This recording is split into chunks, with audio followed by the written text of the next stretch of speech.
Can you hear me now? This is session 1C3. This is the third track in the cybercrime track. And thank you very much, everyone in the room, for joining us today. We are going to continue the conversation relating to cybercrime. We're going to focus today on information sharing. My name is Dave Berg. I'm based in Washington, D.C. I am the global leader of PwC's cybersecurity and privacy business, so I have the honor and the privilege of leading up a very large team of about 2,300 people around the world that help clients and the clients of all variety deal with cybersecurity issues. We have a distinguished panel with us today. We are very fortunate to have the following with us, and I'm going to go actually in an order that will correspond to the way that I will ask for the opening comments, which we'll come to in a moment. First, we have Cherry McGuire. She's the Vice President of Global Government Affairs and Cybersecurity Policy at the Symantec Corporation, whom I think everyone knows. We have Toshi Nawasan. Toshi is the Executive Director, Senior Security Analyst at the Cyber Defense Institute, Inc. here in Japan. As a point of note, as we go through the conversation today, Nawa-san is going to honor his colleagues who are from Japan by responding to questions in Japanese. Therefore, I would encourage you to have your translation device ready if you are not a native Japanese speaker. We are also joined by Stein Schloberg, the judge, all the way here from Norway. He is the chair of the International Think Tank on Justice, Peace, and Security in Cyberspace. And finally, we are joined by Michael Jackson. Michael Jackson is the former Deputy Director of the Department of Homeland Security and the Deputy Director of the United States Department of Transportation. And Michael Jackson is a substitute due to a change in personnel, so his name does not appear in the program. However, I think we have an outstanding substitute sitting in today. So thank you, Michael Jackson, for joining us. I want to start off just by saying a few opening comments before asking our panelists to comment. Then I'm going to go into a series of questions. I'm going to ask the panelists, so hopefully some hard and probing questions around information sharing. And then what we would like to do in conformity with the other sessions that have taken place is we'd like it to open it up to all of you in the audience to ask questions. And I strongly encourage you to ask questions. We really want this to be an interactive session. And if you have a question, even during the earlier portions of the program, I would ask you to raise your hand and we'll come to you. If it's a burning question, I think we'd all appreciate the questions. So I want to start off with, I'll call it an arc, a little bit of a story about cybercrime and how things have changed based on the experiences that I've had around the world helping our clients. And I'll go all the way back to the year 2000. The year 2000 was the year that I worked on my very first breach case. And it was a small breach case, and it's an interesting comparison to what General Mike Flynn talked about during the 11 o'clock session because it involved essentially ransomware.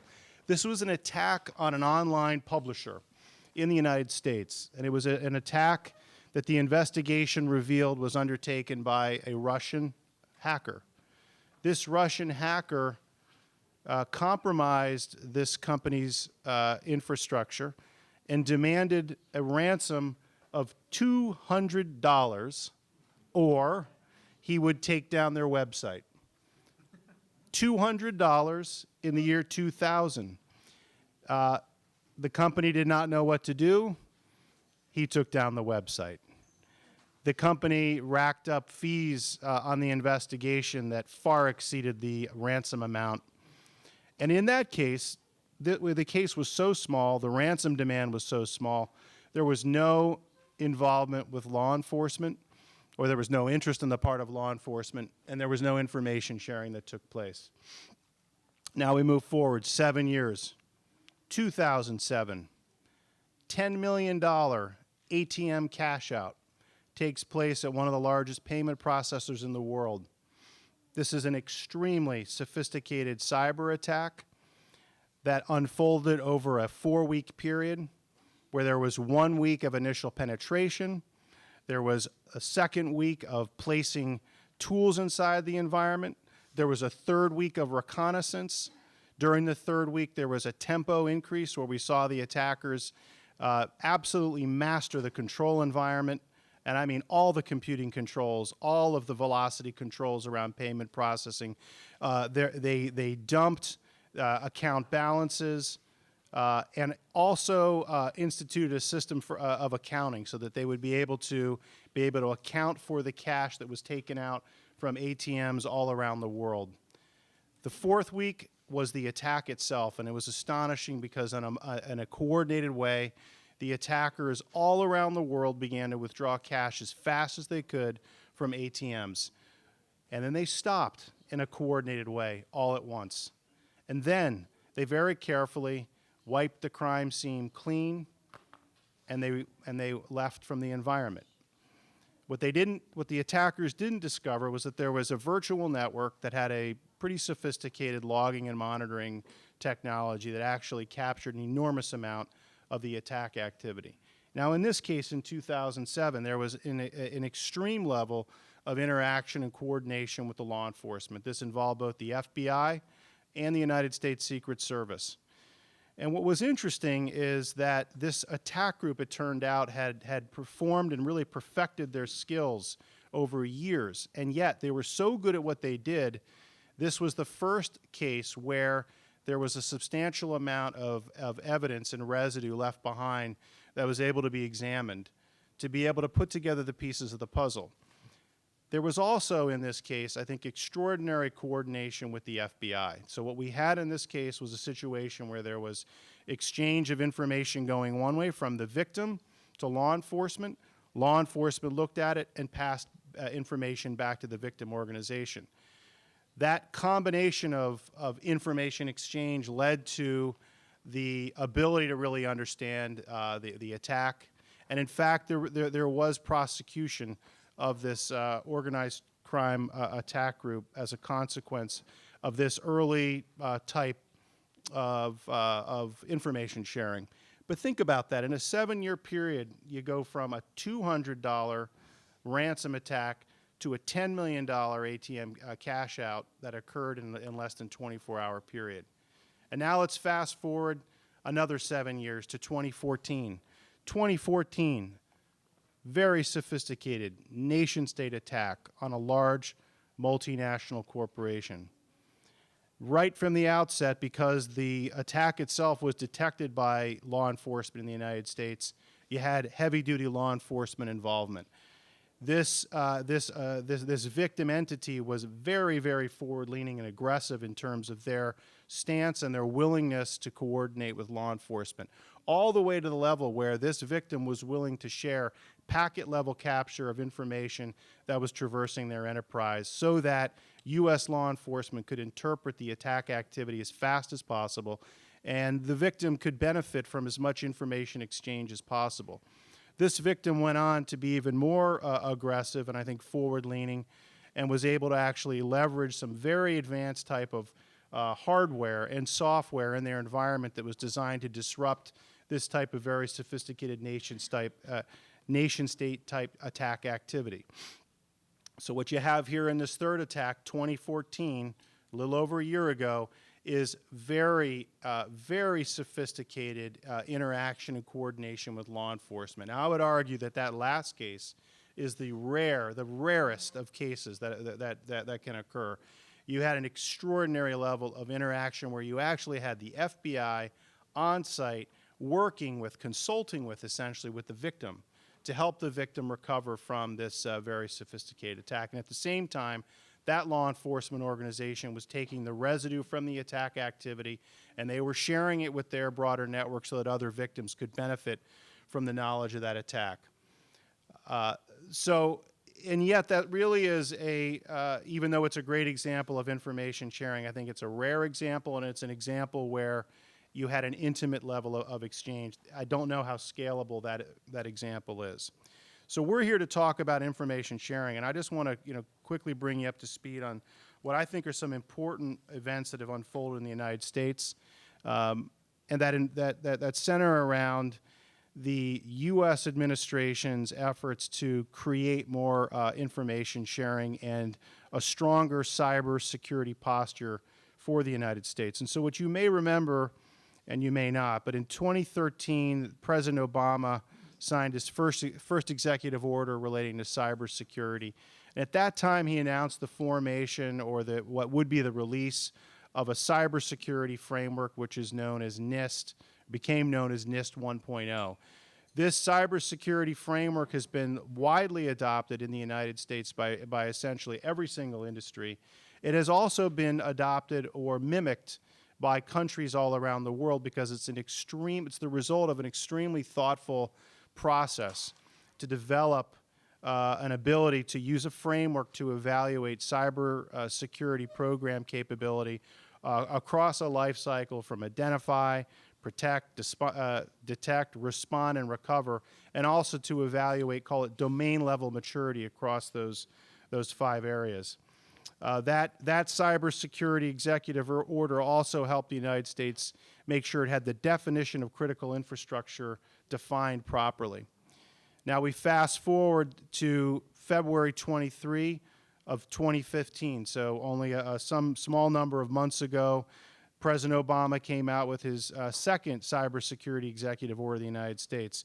And that was an important event because for the first time ever, it was announced that the United States was interested in studying and supporting the creation of what are known as information sharing analysis organizations, ISAOs or ISAOs.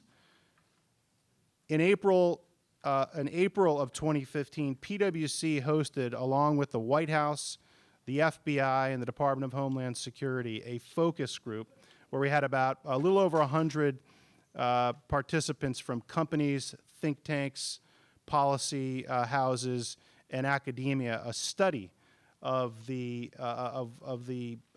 process to actually create these ISAOs. And hopefully you've seen in the bag that you received what we think is a beautiful piece of work. It is this report. And I think this report, I would encourage you to take a look at this report. Thank you, Michael. To take a look at this report because it is extremely thoughtful and I think it's comprehensive. And I think the Department of Homeland Security distributed this report to hundreds of participants at an event that was held this summer in Cambridge, Massachusetts, because they believe it's so comprehensive. I think there are a lot of important ideas in here, but there are also a lot of questions that were raised in this report.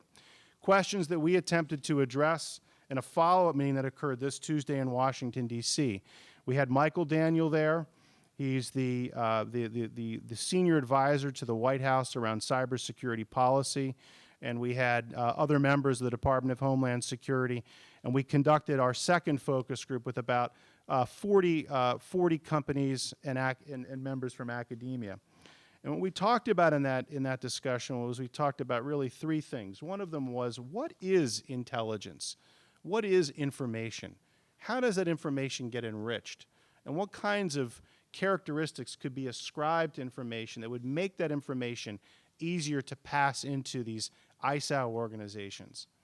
The second part of the discussion focused on the ISAO organizations themselves and how they should be structured, how they should be governed, how they should be perhaps monitored by independent rating agencies, and how evaluating the performance of the information contributions within the ISAOs, how that could work. We also incorporate information that we've learned from talking with the University of Texas San Antonio that's responsible now for creating the actual framework for the Department of Homeland Security, and explored the idea of tiers of ISAOs, as well as the ways in which ISAOs could share information with other ISAOs, and also how the information could be shared with the United States government. And the third part of the conversation, which might be the most germane to this conversation here today and to this audience in the room, is we talked about the global implications of information sharing.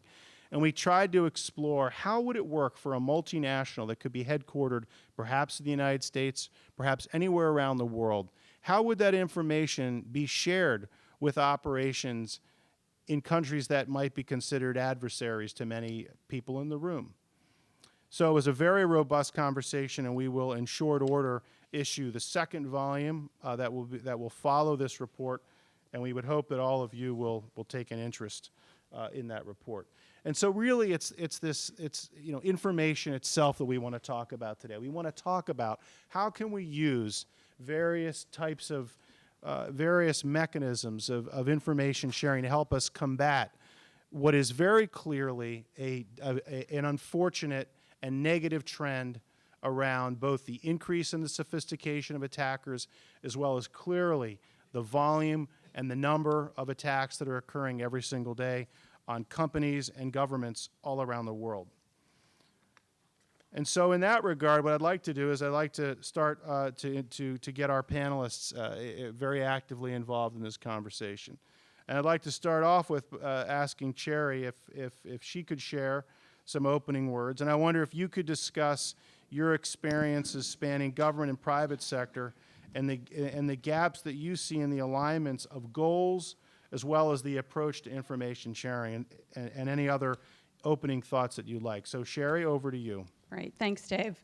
And it's great to be here in Okinawa today. I was saying earlier this has to be the top of my list for conference venues. It's such a beautiful location, and I go to a lot of conferences. So it's great to be with you all today to talk about this important issue. I'm glad you started your comments referring back to the year 2000, because really it was around 9/11 that this issue began to take hold in the broader policy and operations world. The issue around cybercrime and cybersecurity, the early days of this, it was hard to get anyone's attention. We couldn't get the focus of government officials. We couldn't get the focus of boards of directors. CEOs were hard to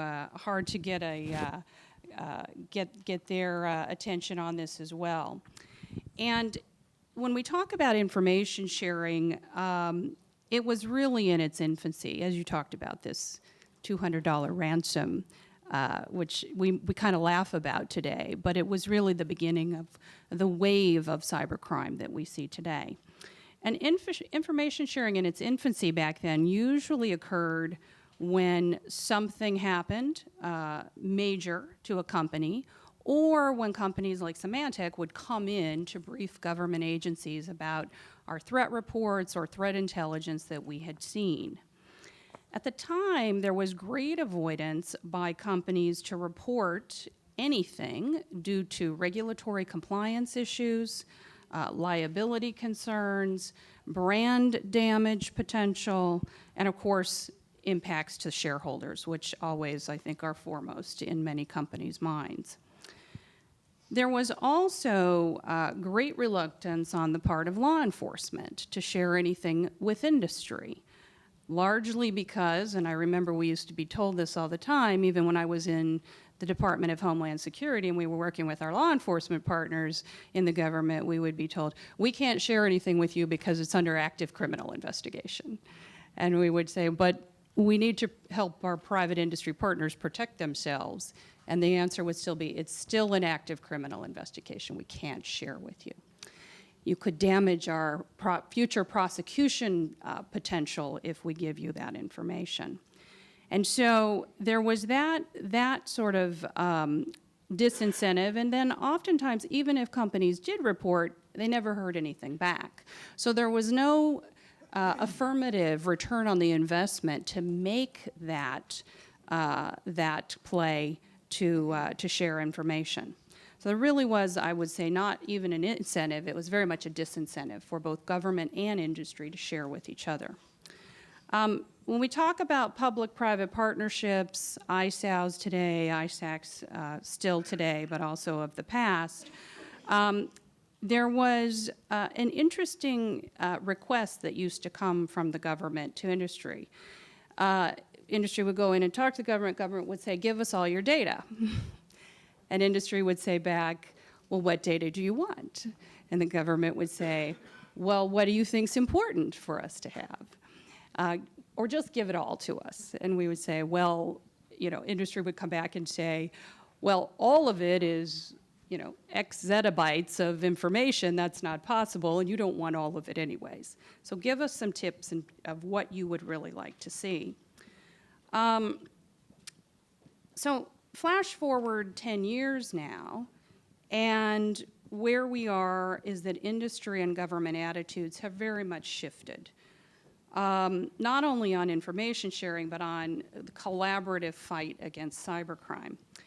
And I would say even in the aftermath of the Snowden disclosures, there is still a great willingness on behalf of private industry to share with government. And frankly, a lot of it is happening, in fact, most of it is happening without legislation and regulatory requirements. Now, I'm not saying that legislation isn't a good thing, but there is a lot that's happening today. And I think it's important, if we look at the session this morning with Secretary Chertoff and Rod Beckstrom, they made a very important point, that government should be a participant in information sharing, not the gatekeeper. And I think that's a very, very critical part of this. So if we look at how law enforcement cooperation with industry has very much evolved, I'll give you an example from Symantec's perspective, in that we work very closely with our international law enforcement partners, including the Australian Federal Police, the European Cybercrime Center, Korean National Police Agency, the FBI, Interpol, and a number of others. And we also work with national certs on notification of major threats, as well as indicators of compromise and major cybercrime campaigns. Now, outside of perhaps a few select governments, we have one of the largest cyber threat intelligence databases out there. And frankly, we believe that it's our corporate responsibility as a major security provider to work with law enforcement and to work as part of these public-private partnerships.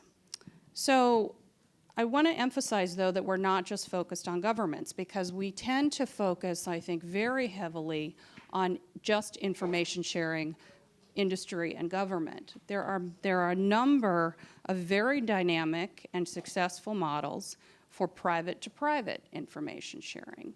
One of those was discussed in the morning session is the Financial Services ISAC. And they've got a very successful model of working with the financial industry. And in fact, that model is now being replicated here in Japan. And as security vendors, we launched about 18 months ago a new organization called the Cyber Threat Alliance. And Symantec, Intel Security, Palo Alto Networks, and a number of other companies came together and said, we're going to share indicators of compromise, some of the more sophisticated threats that we're seeing, malware, command and control information for bots, and other kinds of things that we thought were very important that collectively we needed to protect our customers. Because many of our customers use multiple products. They don't just use one company's products. And so we saw it was in our best interest. Now, this was unthinkable, I think, even 5 years ago, because the competitive landscape for the security space was so strong, and it still is today, but there is much more cooperation amongst security providers and really a recognition that we're all in this together. So I do want to emphasize, though, that this sharing arrangement is different from many of the other models, and I think what makes it successful is that any company that joins has to have a commitment to put skin in the game. So the parameters for joining are that you must provide a certain number of unique malware articles every month, and they must be unique. You also must remove personally identifiable information or customer-centric information. And this was something that we thought was very important to set up as part of the process at the very beginning, that if we were going to be sharing this information, that our customers needed the assurance that they would be protected. So the last thing that I'll just mention is that one thing that does often concern me about the current information sharing conversations is I do think there is an overemphasis on information sharing, that it is the panacea, that it will cure all of the cybersecurity issues. And I've said this many times, information sharing is a tool in the toolkit. It's an important one, but is not the only one. And it should not be overemphasized to the detriment of good basic cybersecurity practices and hygiene. And sometimes today, I think that's very much what we hear, is that just share information and all will be well, when in fact, you've got to make sure you've got the other bases of cybersecurity best practices covered. So I'll just close by saying we've really come a long way. I think the biggest change has been the mindset around cybersecurity and information sharing. And there is a recognition that we're all in this together, and we do need to find the right ways on a global level for how we work together to beat cybercrime. And I'm very interested to talk about what does that look like for the future, because we look back a lot onto the history, and I think there's a lot of lessons to be learned for what we've been doing over the last 25 years in this space. But very much, what is fighting cybercrime? What's that next generation going to look like? I think that's a very important question. Thank you. So 2 quick reactions to that. I mean, one of them, I think that, information sharing clearly is getting a lot of play in this discussion, and it has been all day today, which is wonderful. I think, but the point about that's only part of the solution is an important one. We can't lose sight of that. The other is, let's not underemphasize the importance of the Cyber Threat Alliance and what a big deal that is to have the security industry and really some of the largest players in the space come together to share information with society. And I think it has very interesting implications to the business of cybersecurity, but also to businesses all around the world. So tremendous, I think, accolades to Symantec and the other companies that you name for forming this alliance. It is a really, I think, important step forward. Nawa-san, I'd like to come to you. You are known as one of the preeminent incident responders here in Japan. You are very famous. There have been documentaries that have featured you here in Japan, and you clearly have a tremendous amount of experience in the breach response and incident response world. And I wonder if you can share some of the lessons that you've learned from your experience responding to significant events here in Japan. And we'd love to know a little bit about your perspectives on how currently the function of information sharing and cooperation can work in a way to help really impact or to inform the incident response process itself. So Nawa-san.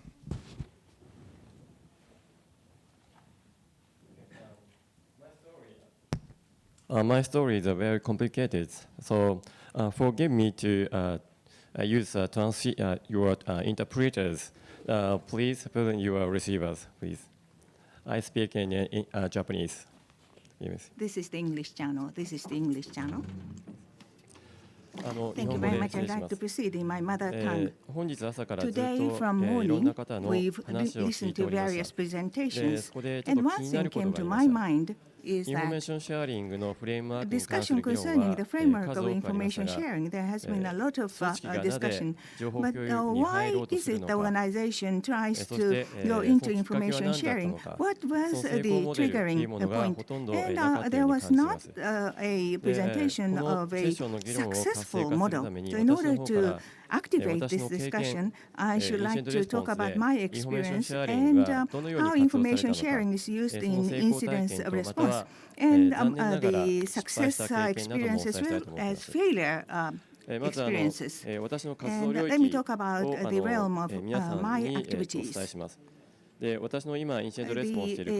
realm of incident response I'm doing covers not only administrative organization, but the power utilities, gas, the airlines, in the nuclear area, the nuclear power plant, and the nuclear materials production, and the railway, and also in the security area, and the space utilization, e-commerce, and the defense industry as a whole, so quite wide-ranging. So today alone, I have 2 requests, and I'm in Okinawa, and I responded I am not available. And in that, I like to relate to you the most recent incidents. The first, what the people realize is not the incident at the forefront. I'd like to make it clear that when it becomes clear as incident, that is when a person in the victim organization discovers a certain incident and look at the impact on the organization. Then when it became clear, it is defined as an incident. So the event detected at the forefront may not be incident per se. So this stands in the way of information sharing in a narrow world.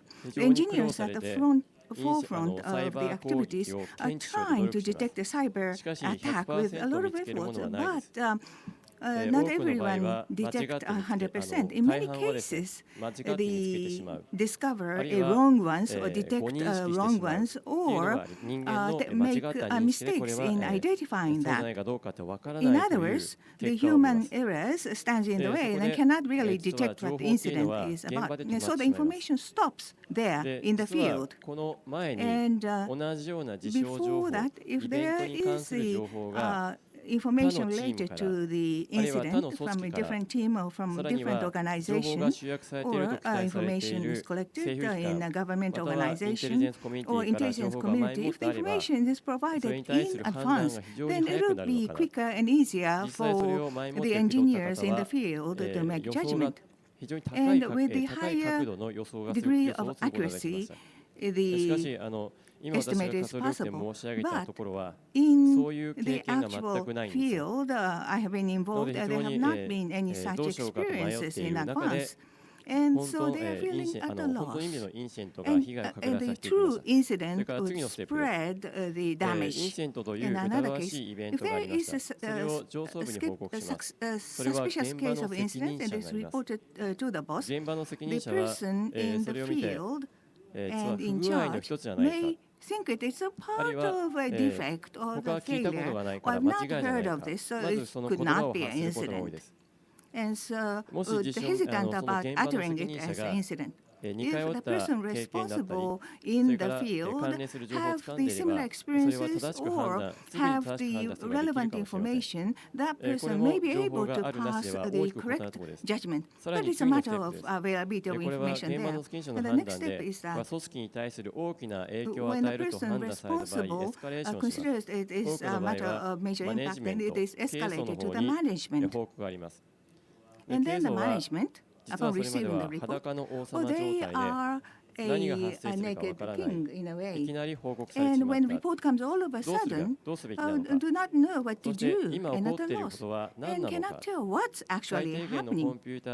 The minimum level of computer knowledge or expertise, if they have it, they can understand, but they will start studying that.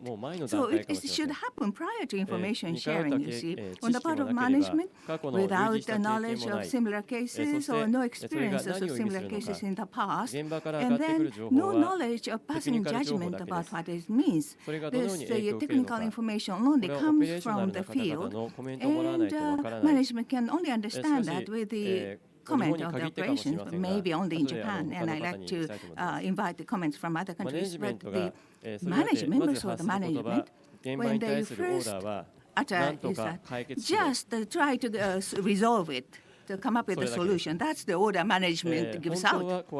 Well, that should not be the case. The best practice, okay, I take it. So let's ask the other sections and the other operations and try to see what impact there may be. And so try to cope with that now.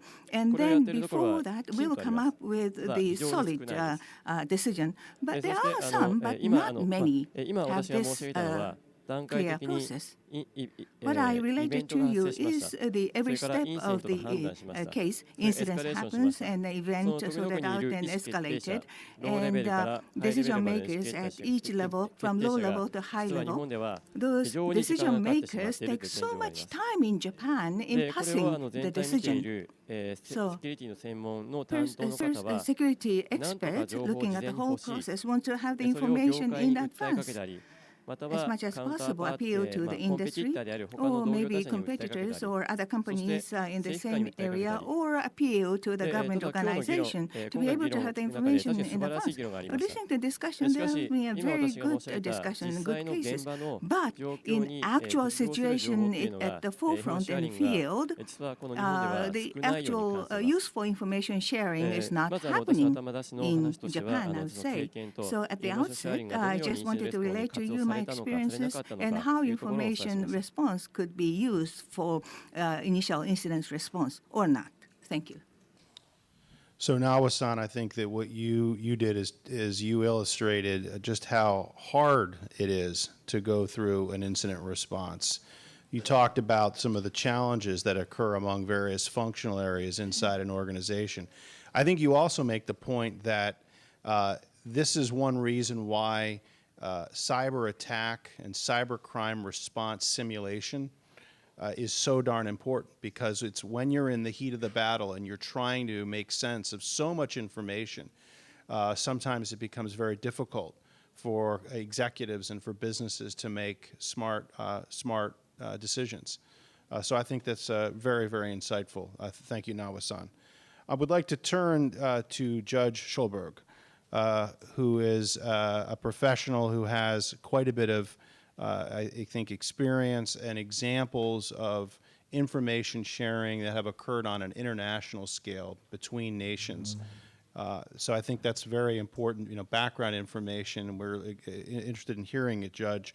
And I wonder if you can talk about, from your experience and your perspective, some of the impacts of information sharing on cybercrime prevention, really getting out in front of the attack before it occurs, as well as I mentioned earlier in my second case study, the prosecution side, and how we can use this kind of information to hopefully increase the likelihood of prosecuting cybercrime offenders. Judge? Thank you very much.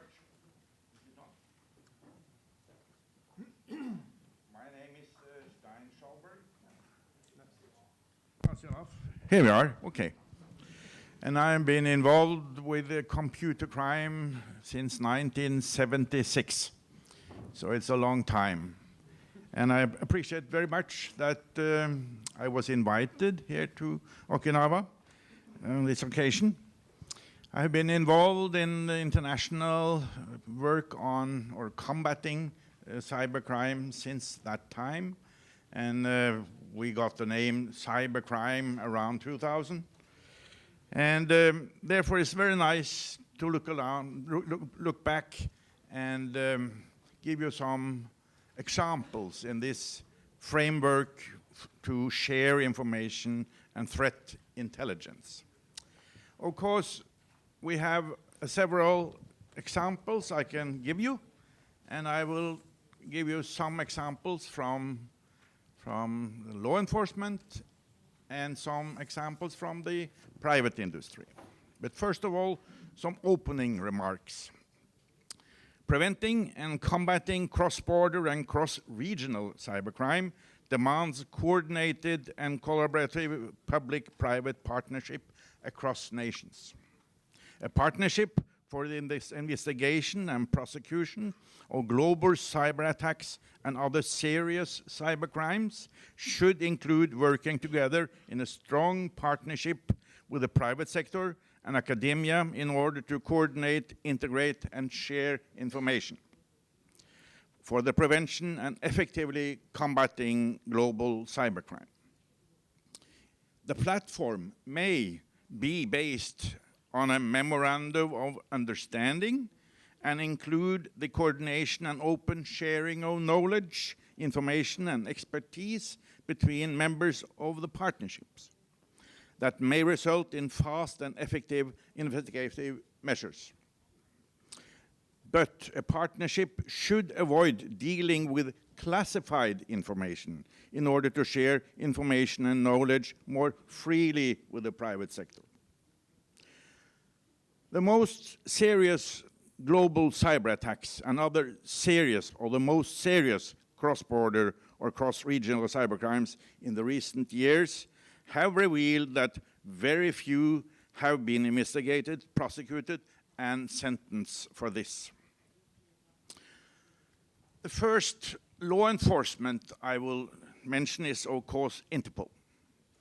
Interpol Digital Crime Center has established global partnerships with several public and private institutions, companies in the private sector and academia, including Japan's Cyber Defense Institute.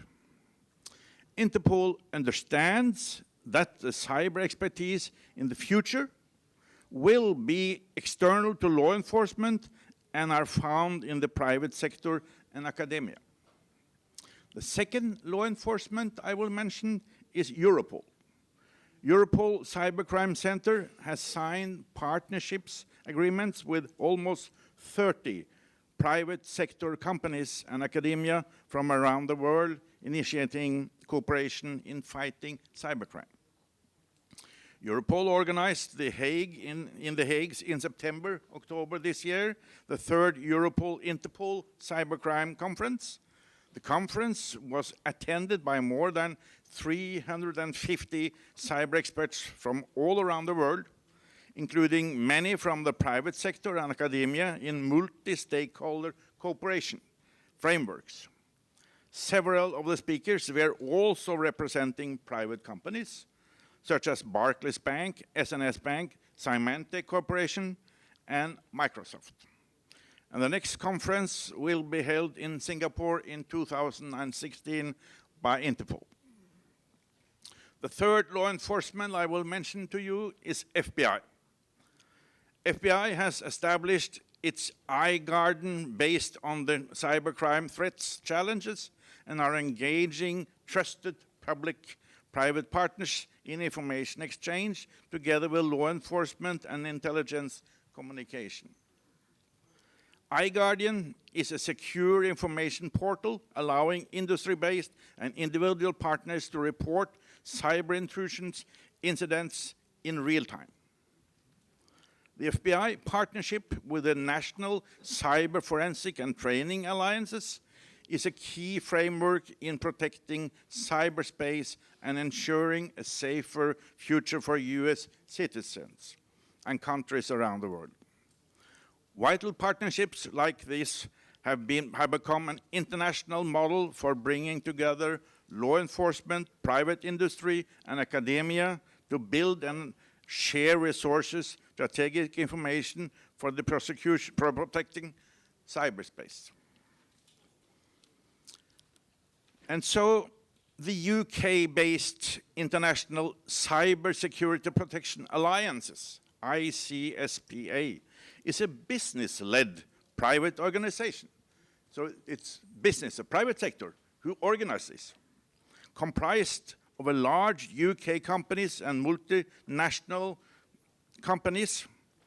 ICSPA was established in July 2011, and the mission is to support law enforcement around the world in fighting cybercrime. The UK Prime Minister David Cameron made a statement at the launching, including as follows, I quote, "By forging new relationships between businesses, governments, and law enforcement officers all over the world, by investing in new training and by building an international exchange of expertise, the ICSPA is forming a network powerful enough and wide enough to face down cybercrime. I am pleased to support this important organization," end of quote. And ICSPA has in 2012 launched Project 2020, a study led by Europol. Project 2020 shall analyze current trends in cybercrime and how they may evolve until 2020 and beyond.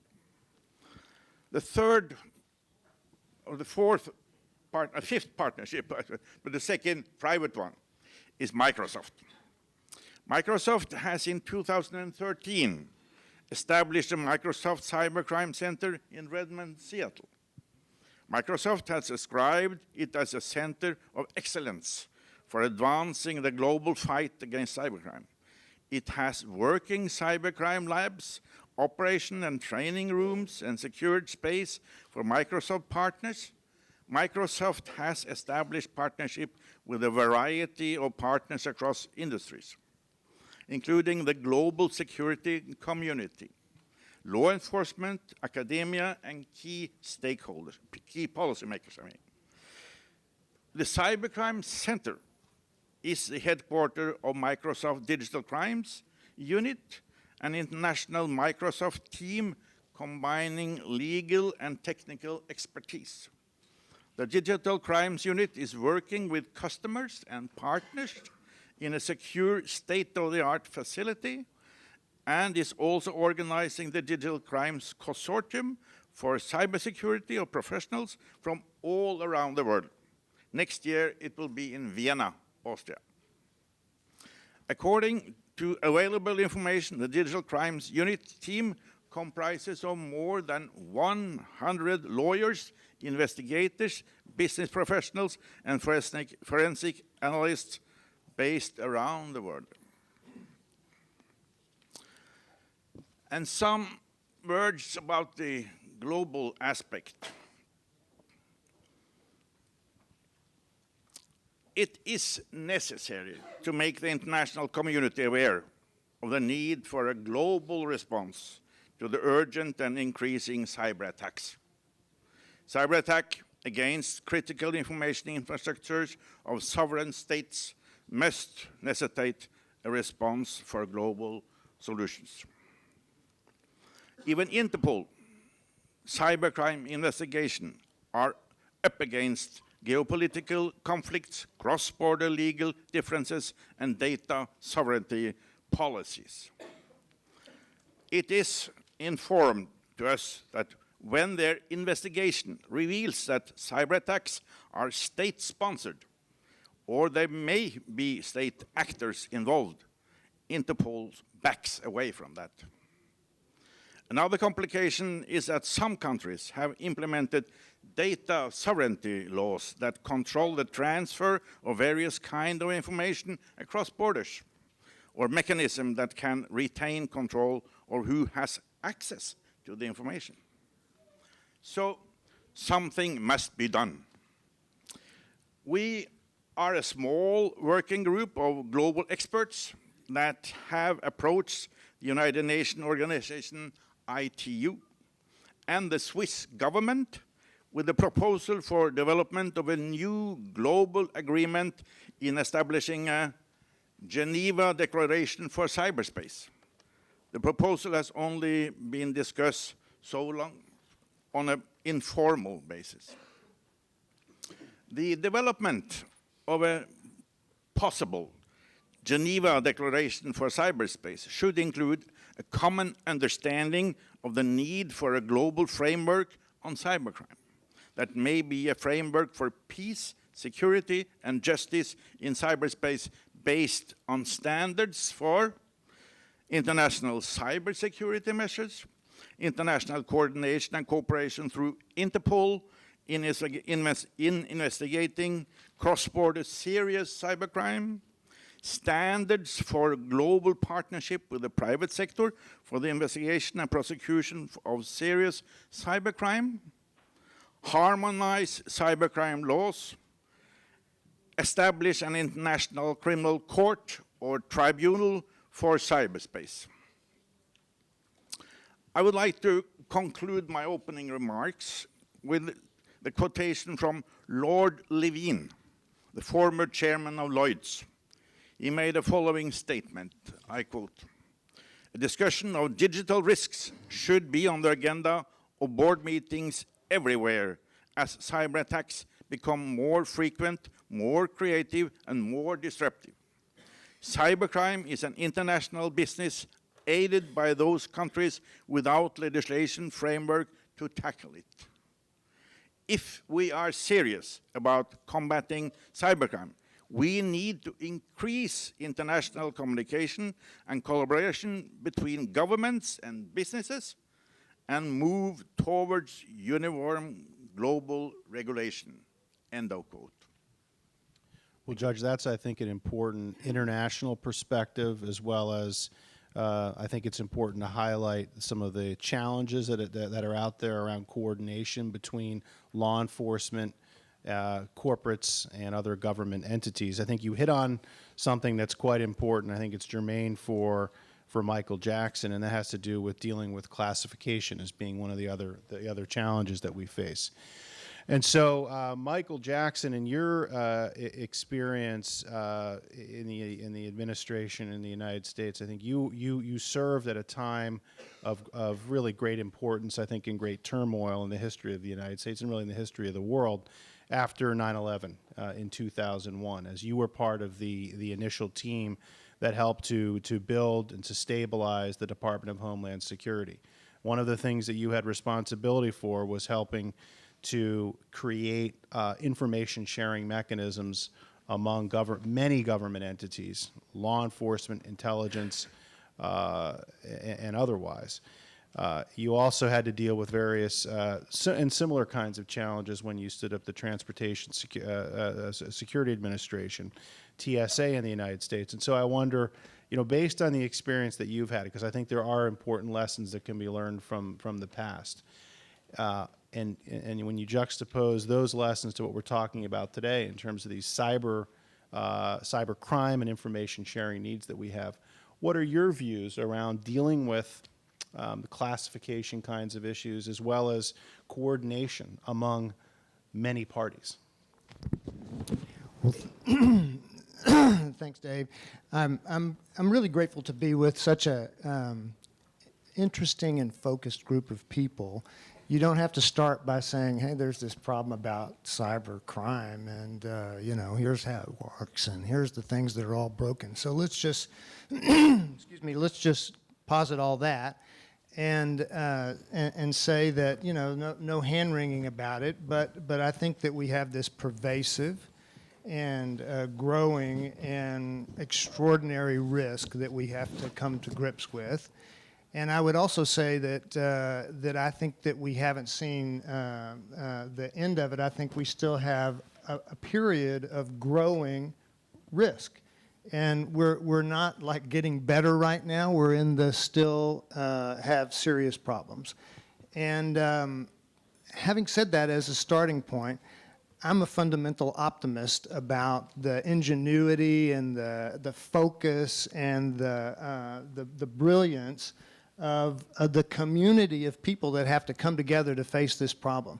Information sharing is what we start on as a talking point, and it's not a panacea, but it is a fundamentally important core part of success in tackling this huge global problem. So there's no one silver bullet for a tool, a group, a process, a piece of technology that's going to fix all this. It's about catalyzing globally and in a continuous, ongoing, iterative basis the skills and focus and awareness that this problem needs to have, and putting the smartest people in the world to fix it and work on it. A lot of people at work in many ways, as the judge's example talked about, and as my fellow colleagues talk about. So I think just one way to think about it before I answer your question in a more direct way is you've got to think about how to tackle the problem about understanding the process of fixing it. So for us, we always talk about in risk mitigation in the post 9/11 period, of course, this language: protect and prevent, respond and recover. And I think that when you take those two sets of tasks, who does what is different in the protect and prevent, and where the responsibilities, obligation, innovation, change is going to come from, and the respond and recover is a different set of things too. So if you take that set of questions, and then you ask, well, three things: who are the targets, what was the means of attack, and who attacked us? Those questions overlaid on are you talking about protect and prevent, respond and recover? It's one thing to protect and prevent an attack from a state actor. And it's another thing altogether to do the same thing for maybe a high school kid who's trying to worm his way into a network.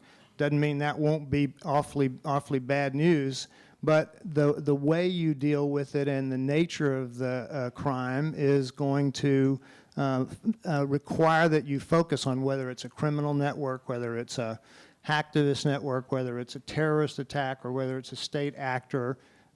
These things make a difference in how you structure the ongoing dialogue and the ongoing set of tools that you've got to put in place. So there is such a bewildering array of these consultative organizations that it makes your head spin. And honestly, one of the core problems in dealing with this is that corporations, especially small and mid-sized corporations, I mean, they're just gone from this conversation. They cannot afford the time, the energy, the dollars to do this. They've got to find some way to ride coattails on what everybody else is doing.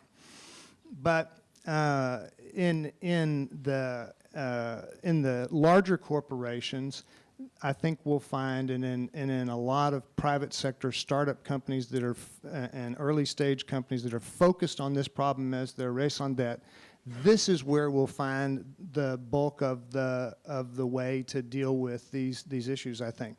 So going back to your conversation, starting with 9/11, I think that the war on terror, not a popular phrase among everybody, but I think it's an apt phrase, and it's the one that gets your mindset about what war we are undertaking with the cyber criminality that we're trying to deal with. It gives us a lot of lessons learned for how to deal with this problem and what to expect. After 9/11, we created institutions that didn't exist, as my colleague from DHS has unpacked and explained a little bit to us. But we started on just very fundamental things like we have to talk. I was, as has been said, the Deputy Secretary of Transportation on that day, the Chief Operating Officer. So we spent the day trying to begin to put together the understanding of what happened that day.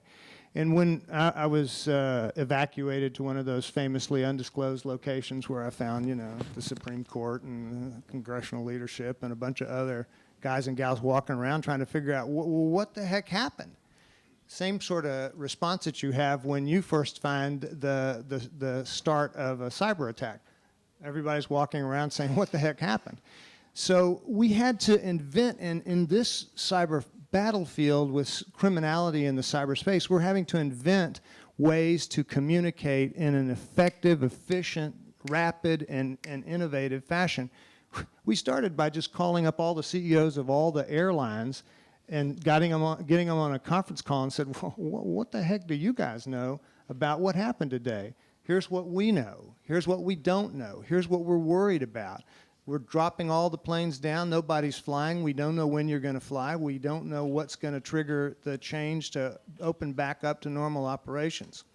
So I don't want to tell war stories, but I want to respond to, I think, your good point, which is to say, around that post 9/11 event, we started as a global community to get a lot of experience with consultative structures and a sense of urgency about talking to each other about these fundamental threats and problems in channels that didn't exist, and we messed up some things. We tried some things that didn't work, we quit doing them. Some things we tried that worked really well, we tried to do a lot more of them. So I think that's sort of where we are right now with cybersecurity. The good news is we really have got a lot of foundation laid for how to make this work. And if we talk about the protect and prevent, I think that's the space where, honestly, the government just doesn't have the brain power, the people, the focus, the experience set to recruit and retain and to manage a lot of the innovation that has to take place. This is what the private sector has to do. It has to lift up the global community by finding the tools that can align against this whole array of threats in a more systemic way. So this is not the panel where we talk about all the things from, you know, how to manage your identity better to all of the flaws in the system. But we're talking about a process of how we communicate around the solutions, what works. That's the only thing that matters here, what works. So I think in the respond and recover space, we have a greater dependency on law enforcement. If we're gonna take a crime and manage it, they can't be absent from the protect and prevent conversation. Not at all, it won't work, it has to happen. But you got to say that's where the private sector has to take, you know, the majority of the innovation. On the respond and recover, you've got respond and recover with your networks, but the respond and recover is a criminal prosecution issue. And there, the network the judge described has grown around us to provide the sense of understanding of what we need to do and the nascent institutions to get some of this stuff done. I think that that the solution sets that we will see growing in the future will compel us to exchange a very serious amount of data that we haven't normally done, and we're doing that now. We've really opened up the door. So the ISAOs. That's not a place that we had been able to get people to a table like this to manage to exchange the information that gave people what they needed to know. But it's not a panacea, again. Any of these organizations are going to be not a single-threaded solution. You asked the question, Dave, about whether or not there's limits for the government. I totally agree with what Mike Chertoff said this morning. The government needs to be an interlocutor. They need to be a witness. They need to be a participant, but they are not driving the engine. And so in the discussion about finding what works to stop this stuff, they will be there. And then there are times when they have highly, highly sensitive information that's classified. What I would just say, part of the institutions we created were sector-specific consultation groups that do allow us to give classified clearances to industry leaders to see some very, very sensitive data about threats to their industry. So that's something that's been refined here and around the world. It's been done as well. So I think there's a place and a structure that looks a lot like the ISAOs appear, but which has a different layer of communication, and it's sector-specific typically, even if the threat then has to be repeated and modified for multiple other sectors. You have these means of communication. So maybe I'll sort of stop there and just say that I think these nascent institutions are working. I think they're very encouraging, and I think that we're still in baby steps. So your comment about the mid-size and small companies, I think, is a really important one that I think is important all around the world. We cannot lose sight of the fact that in a highly interconnected business ecosystem, supply chains are connected to many, many companies, and that's just a reality. That's a great point. The other one is you're not alone, of course, in making the comparison of looking at or comparing the war on terror to the war that we're all now fighting on cybercrime. I know that that's something that the administration in the United States has been very focused on. And Sherry, I want to come to you and ask you. We've talked a lot about the U.S., and it's important to do so because I think there's some sophistication there. But we also know the reason we're here in Okinawa is that cybercrime is a global challenge. So I want to ask you, Sherry, is this something that the United States should take the lead on? And how can or should other governments be actively involved in helping to develop, replicate, or stand up ISACs or ISAOs or other kinds of information sharing mechanisms? What do you think? Well, I think that it's important to look at the successful models and take what's worked and see if that's replicatable in your particular nation or environment. I don't think there's a one-size-fits-all solution for every country, though. And, I go around the world and talk to governments in my role, and there isn't, what I hear is there is not a one-size-fits-all, and that every nation needs to establish the kinds of sharing, or I liked your term, consultative, consultative organizations, because I think that there are different regulatory frameworks, there are different business models, there are different sensitivities based on how governments are established and governance models for industry in those nations are structured. So I think there are many lessons that can be learned from the US model, and that those should be looked at for the successes, but also for the failures. There's a lot to be learned. The United States, the model is not where it is today because it worked fabulously in the early years. There were a lot of challenges and a lot of pushback from industry. But we learned, and we got to a place where we are today that isn't perfect, but I think it's about as best as it will get. But the underlying component of all of that is making sure that you have an established trust mechanism.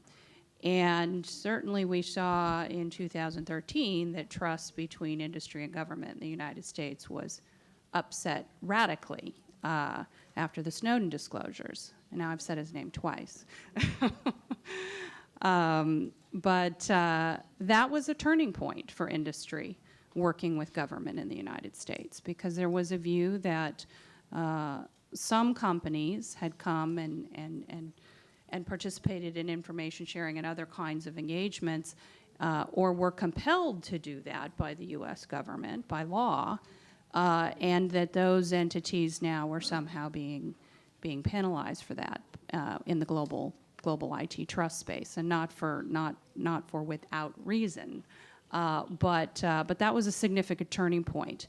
So I'll just say that a lot of lessons learned, but both on the positive and the negative side in the United States. Okay, audience, I'd like you to get ready to ask questions. I want to ask Nawa-san one more question, then we're going to turn to you. And I hope you have some hard, challenging, and interesting questions for this esteemed panel here. Nawa-san, one question for you. It may be the case that there's certain type of intelligence that military intelligence agencies are able to accumulate.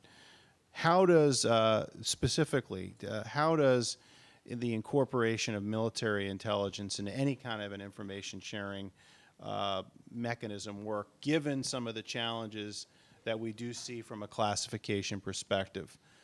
What are your thoughts on being able to rapidly incorporate that repository of information into the hands of corporates?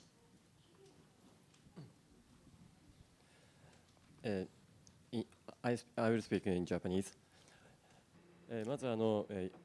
First, 今いただいた質問については in 数 response 多 to く your のチャレンジがあ question, ると思います。 I have to say there 日 are a 本は lot of これまで challenges in Japan ISMS と so いう far. 規格を大量に取っている企業がたくさんあります。 Have a lot of その結果、日 companies 本では having the standard 情 of 報資産に対する ISMS, 格付け、 which 金 means 性 that とか重 rating 要度、 of the これががっちり information 固まっています。それに asset 対する運用 and 方法も決まっています。 also これは政府間にも決まっています。 degree of importance and the way of management have been fixed for the companies and the government. So such rules should be relaxed, or different set of rules should be established to cope with this management. And in reality, we are trying to do that, such as building a framework to share information. We've started that 2 years ago to cope with the rigidity of the past. And if we try to do that, the initial response is that we cannot do it. Or laws or regulations or the past trend, there has been some idle leeway. There have been strict rules, but in actual management operation at the forefront, there is not a clear description. In other words, there is a lot of room for a person in charge to operate. And depending on the degree of trust of the partners, there is a room for different operation. So we are starting to use the cyber exercise starting this year, so that in the form of cyber exercise, the information or the experiences could be shared. So it is a shared, experienced exercise. And by starting that, well, we cannot disclose sensitive information, but the information indicating sensitive information or close to the sensitive information are being shared. It's starting. But when it comes to military or defense information, or the management and control,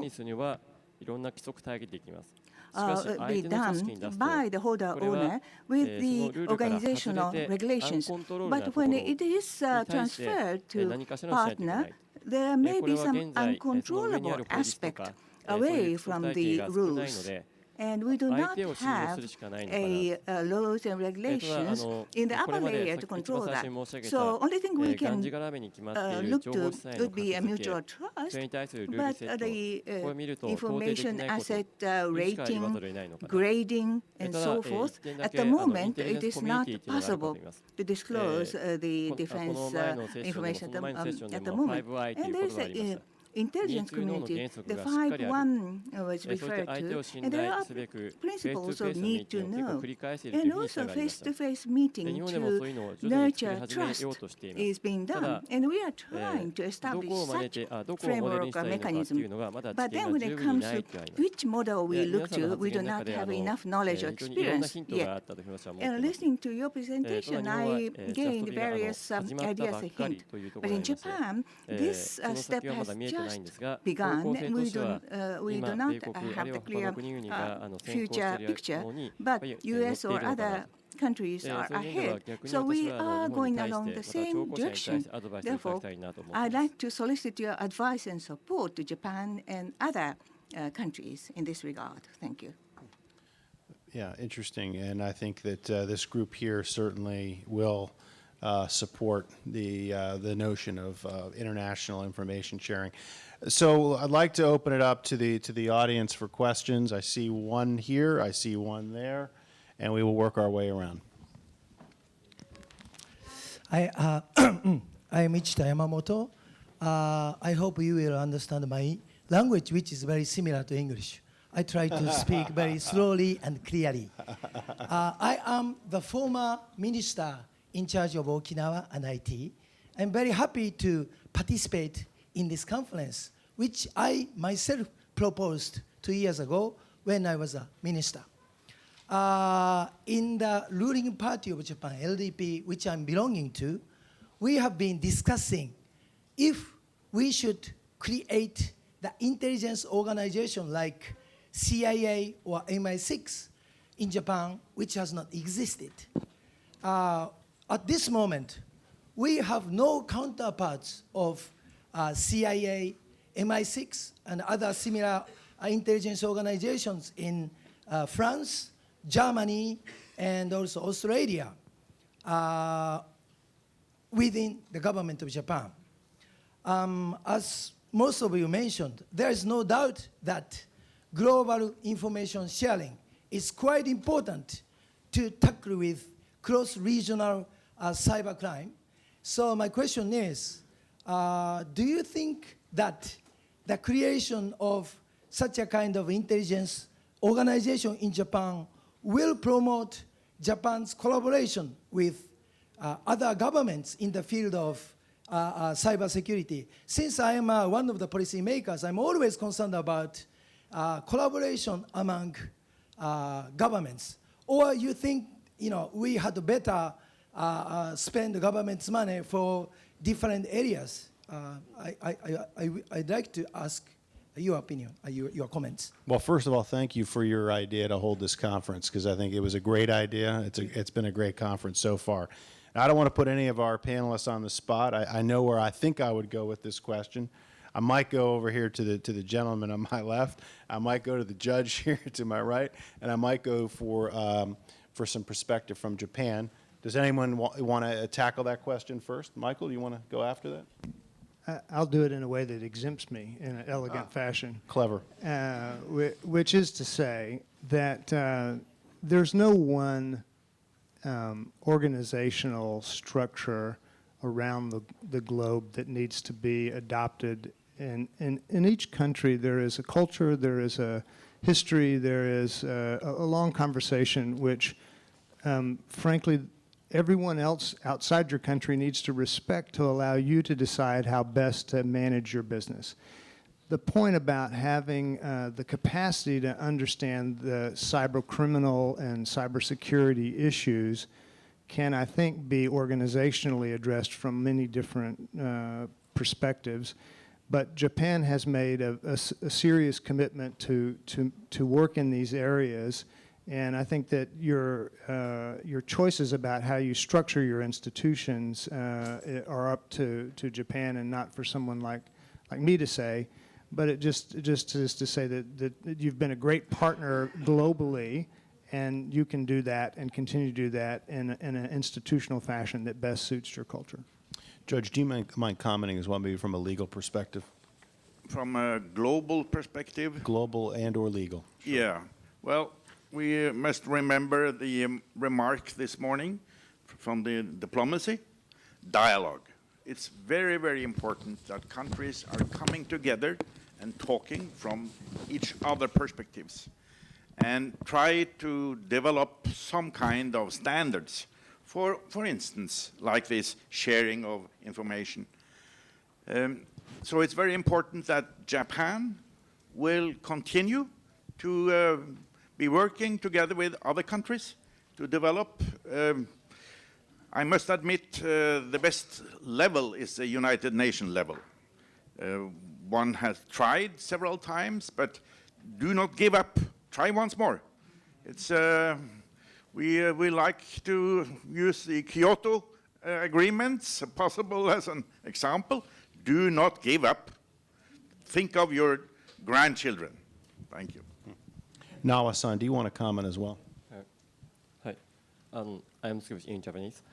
私の方はFor me, 向かっていくべきですし、 I am そう sure やらざ that's るを得ない状 where 況に that's 方 the はあるというふう direction に思って we います。 have to go 例えば現 toward 在南シナ海に発生してい in ることに South 関 China し Sea. What's て、happening いろんな there? 国々の情報機関 Various の方から裁判 intelligence について質問 organizations が of 私に various 届いています。 countries ask 日 questions 本の about 極東地域 cyber はどうしてもブラックアウト aspects. になっているようなとこ There's ろ a があり、 blackout 状 area 況 in 認 the 識が Far East できてい area, ない。 and だから教 there's えてくれ。 no それから来年は G7 サミ understanding ット of が the 日本で行 situation. わ So れます tell。me, G7 三重 summit 県 will だ be けではな held く、いろんな next ところで year, あり not ます。 only in Mie Prefecture, 現 but 在、 different 警 places in 察の Japan. 中のパブリッ Within ク、 police, セーフティーを担うところ public が、 safety いろんな事業 units 者にフェイストゥフェイスの繰り返しながら、本当に interviewing 頑張ってやってま various す。 operators. それか They ら are working very hard 2020 now. 年オリンピックゲームがありま The す。 year 2020, we で have 一 Tokyo 方、今ア Olympic メリカの Games. 方では In the United States now, ISIL テロ集団 ISIL, が the パワーブリッ terrorist クに対してサブ group, を仕掛けています。 are ただ having 失敗し cyber ます。 attacks, but they are まだ failing 全然良くない手口なんです。 because だか their らこ modus そ止められ operandi ていま is す。 not しかし彼ら sophisticated. はどんどん進化していま However, す。 they are evolving そうい quite う環 rapidly 境下 too. にあ So, るこの under 日 such 本、それ situation, から世界、米 Japan 国もいろ and んな国々も US です and ね、 other で countries, それをお互い状況認識ができないでいるサイバー空間は well, 恐ろし without くひどい領 having 域です。 the だから correct こそみんなで understanding, 手をつなぐ。 that's ただ、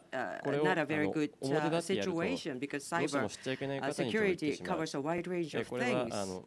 not share information のあると思い Not ます。 share information だ is から not こそ good. 2.2 So の原則。 need だから to こそ know is the CIA、ま principle た we have to MI6 みたいな uphold. ものは日本にあるべきだと。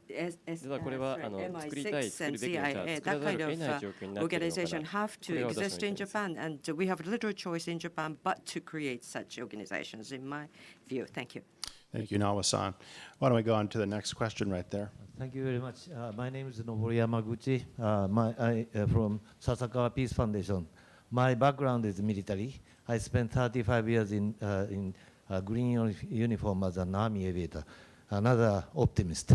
And before thanking to the panelists, I'd like to thank to former Minister Mr. Yamamoto for holding this. Thank you very much. And I thank all the presenters.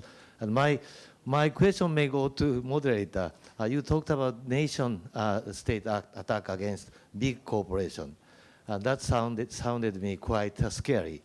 And if we can easily decide this is a criminal action, we go arrest them, bad guys. But if it is greater than that, and if we decide it is an armed attack or war act, we have to retaliate, or we have to destroy that source of threat.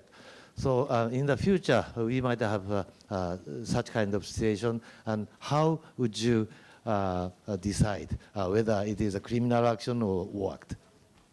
Well, first of all, one of the rules of the conference is you can't ask the moderator a question. No. I'm kidding. That's a very good question. Look, I think that this is one of the more sophisticated dimensions that needs to be put into place when we talk about information sharing. I think there are very clear lines, or there are boundaries between what a corporation can do and what government entities can do. I think we heard this morning from Secretary Chertoff or from Secretary Blair that the province of the offensive really is in the hands of various government organizations. I think, and so the decision to go offensive in response to an attack, or the decision to go offensive to be able to understand the adversaries, their behavior in terms of how they use command and control, the attack techniques they use. I mean, I think that really is, again, I think that's the providence of again, call it government institutions. But there is a nexus between the two, and the nexus is that the victim is the institution who has been attacked. And so the determination as to whether or not it was a criminal offense or otherwise, I think will involve the kind of law enforcement, government, and corporate communication, as I described really in that second case study. That was a situation where we had this was a organized crime actor in that case that was going after information for the sake of turning that information into monetary value. They were clearly the victim of a crime. I think it's much harder in the case of nation-state attacks in some cases to really determine the full extent of the damage. Part of that's because it can be very hard to identify when an attack has occurred, and it may be very hard to figure out exactly what the attacker was after or what they were able to see or exfiltrate. And we know that from experience because these attacks can last months or years without detection, given, I think, many of the deficiencies that we experience today that make cybercrime so pervasive and actually, unfortunately, so easy to commit. So I think, again, as in response to your, I think, very sophisticated question, this is one of those, policy areas that needs to be better defined. I think this is one of those areas where I think global coordination, I think global sanction coordination also can be one of the levers that's often talked about as yet another tool as opposed to going, offensive in response to an attack. Oh, Judge, please. Yeah, it's very difficult to decide if it's a criminal intent or warfare or war intent. We have reports like Tallinn Manual. We have other reports that will theoretically describe maybe the difference. But I follow the Google alerts on cybercrime, and sometimes very good ideas or some small ideas occurs. Let me give you one. Some days ago, Dr. Sally Leavesley is a former UK Home Office advisor. She wants a team of observers set up to monitor cyber technology in the same way they monitor nuclear armaments. And she make a statement that, as I quote, "We are at greater risk of cyber attacks because we are allowing it to develop without the same international monitoring and management through the United Nations that we have applied for nuclear weapons. What we need is an international agreement between all United Nations countries. You have to respect a highly intelligent body paid for the UN to monitor and advise a specific group within the United Nations when breaches have occurred," end of quote. An idea. Okay, looking for other questions in the audience. Are there any other questions? We have one over here.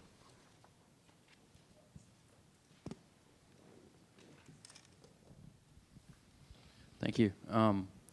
My name is Daniel Clemens, and I've been involved in cybersecurity stuff for 20 years now. So, and that puts me at doing it when I was in high school, literally, as a job. So, where I look at where we're at now with cybersecurity and information sharing and whatnot, it almost seems like we're in a very colorful space in regards to where we were in the United States before the 1948 National Security Act was passed.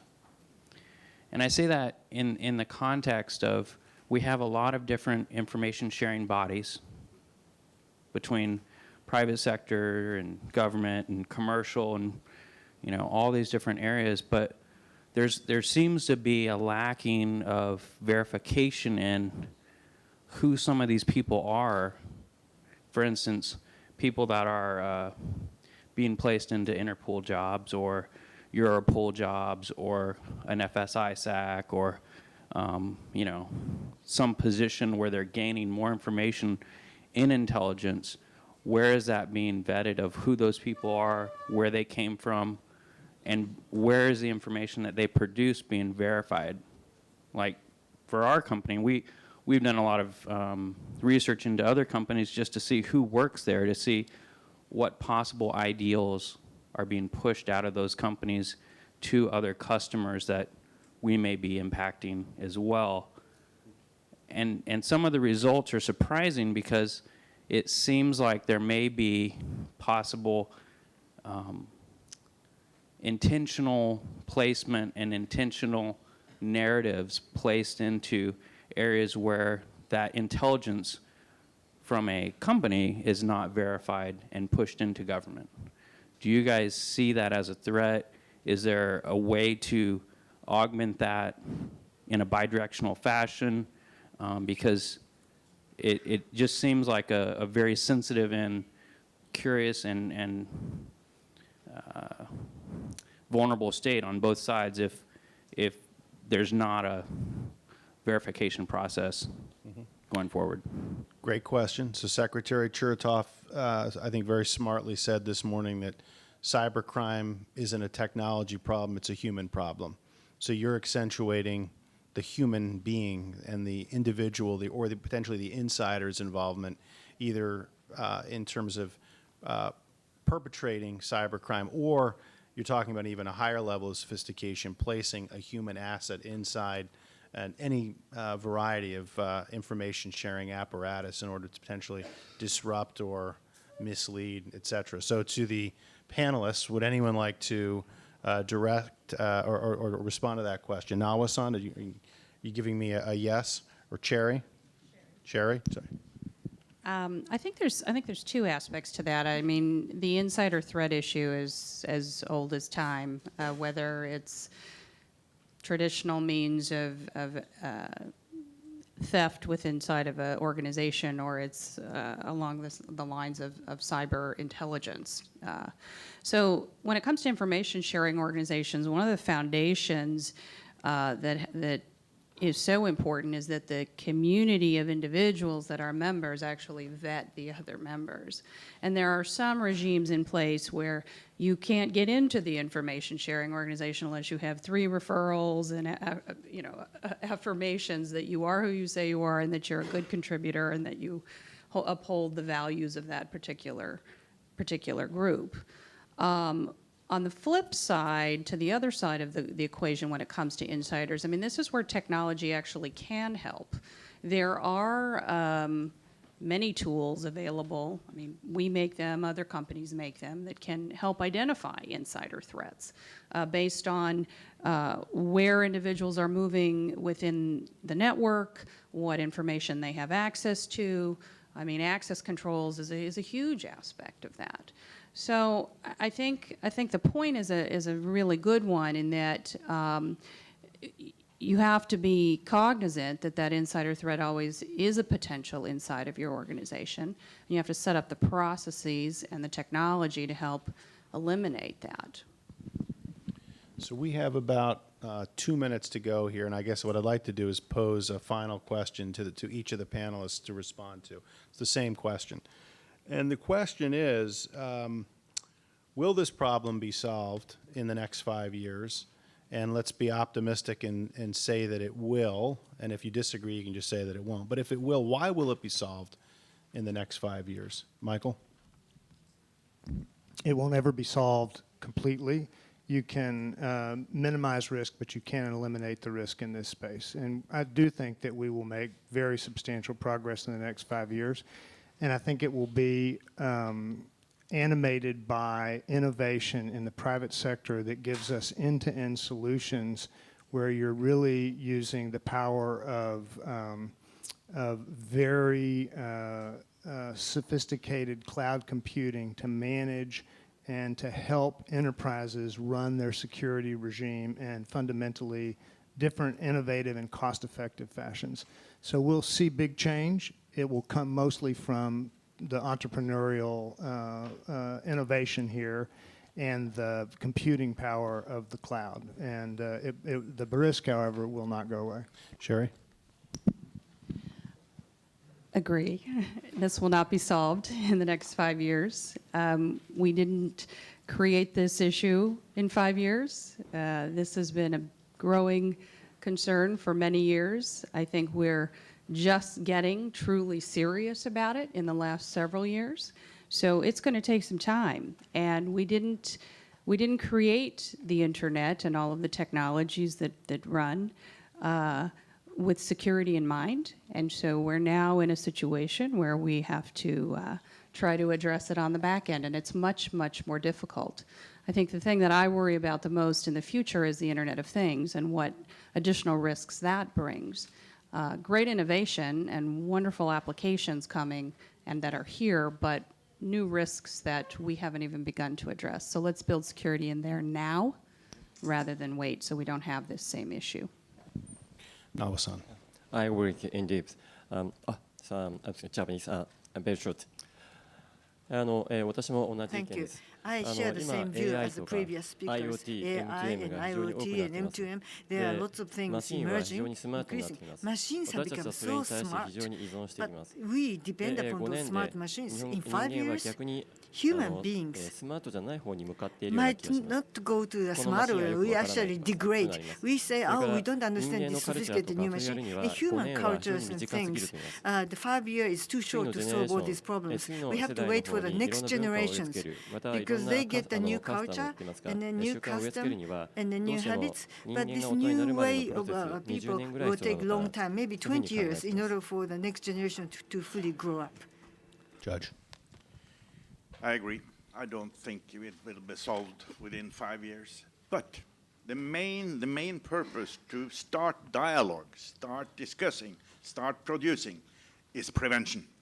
Prevention is very, very important in this process. We can prevent cyber attacks. We can prevent these serious global cybercrimes if we are starting. And prevention is one of the main purposes for law enforcement also. So I hope you will join me in showing your thanks to this wonderful and esteemed group of panelists. Thank you, gentlemen and lady, for your comments. Take care.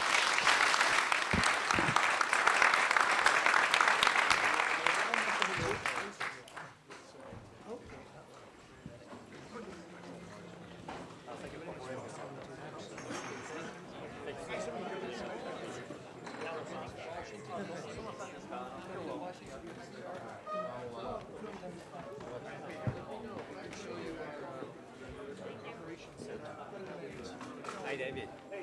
Yeah, you are a great panelist. Yeah, it is so exciting. Yeah, very nice. And also, I have talked with yes, and yes, yes.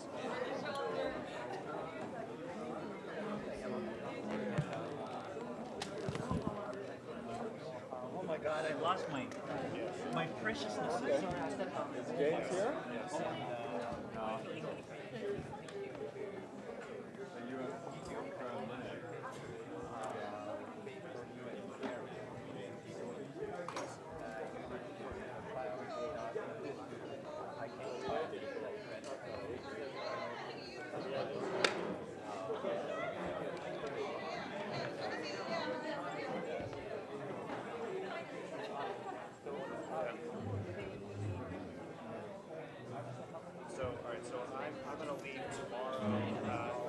I go to Tokyo tomorrow about 3 o'clock, and then I'm in Tokyo, and we have another discussion tomorrow, Monday from